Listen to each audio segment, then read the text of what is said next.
Un rêve nous est né. En cette période un peu sombre, j'aperçois dans la pénombre un mouvement de l'esprit qui nous couvre de son ombre. Des rêves, des idées parsèment et germent, sans distinction d'âge. Ces rêves se répandent sur des femmes et des hommes même d'un certain âge. Des Élisabeth, ces femmes que l'on rejette et dont on ne peut à peine imaginer qu'elles allaitent. C'est à nous en rendre presque muettes, mais aussi des femmes telles que Marie, femmes sans mari, ces femmes qui sont décriées, rabaissées, parfois même celles dont on rit. Sans que cela n'en ait l'air, l'esprit s'est répandu sur toute chair, jeunes et vieux. Un vent nouveau s'est répandu depuis les cieux. On ne sait d'où il vient, ni où il va.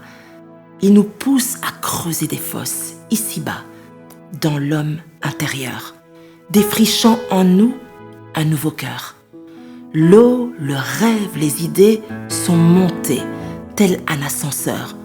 Je ne sais d'où, j'ignore même à quelle heure. Un rêve est né, venu pour apporter un salut, pas forcément pour que l'on soit vu ou même connu. C'est un rêve qui ne peut être regardé, mais destiné à être partagé. Je ne peux plus le porter. Non, ce n'est pas à moi ni à toi qu'il appartient. En voici le chemin. Par un curieux destin, tu croises Élisabeth, porteuse d'un rêve, déjà prête à montrer sa tête. Vos rêves tressaillent dans vos entrailles lors de chaque retrouvaille, consciente que vous portez un plan de destinée.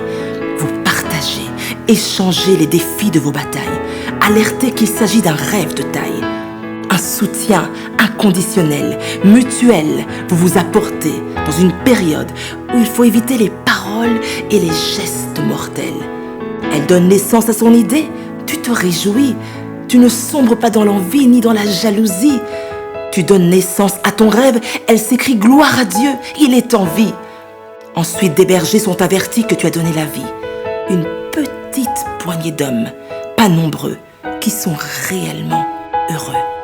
Ils se dirigent vers ce lieu pour t'encourager, t'exhorter, célébrer le fait qu'un rêve est né. Salut pour l'humanité. Un fils enfin est manifesté. Des sages, des mages les succèdent, venus de l'Orient, pour soutenir ton rêve, avec des présents, des diamants, en langage courant, avec de l'argent. Ils marchent à la clarté de tes rayons, prêts à te donner des millions. Ces personnes, ce sont des connexions. En ce temps, comprenons qu'il y a eu des naissances spirituelles.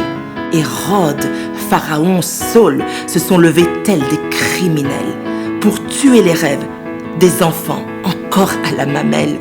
Ô toi, coronavirus, tueur de fœtus, tu penses nous emporter dans ton omnibus, dans ton élan de colère, traînant dans les airs.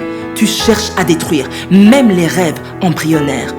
Mais il nous a cachés en Égypte, dans le désert, dans une grotte, jusqu'à ce que lui-même nous en sorte.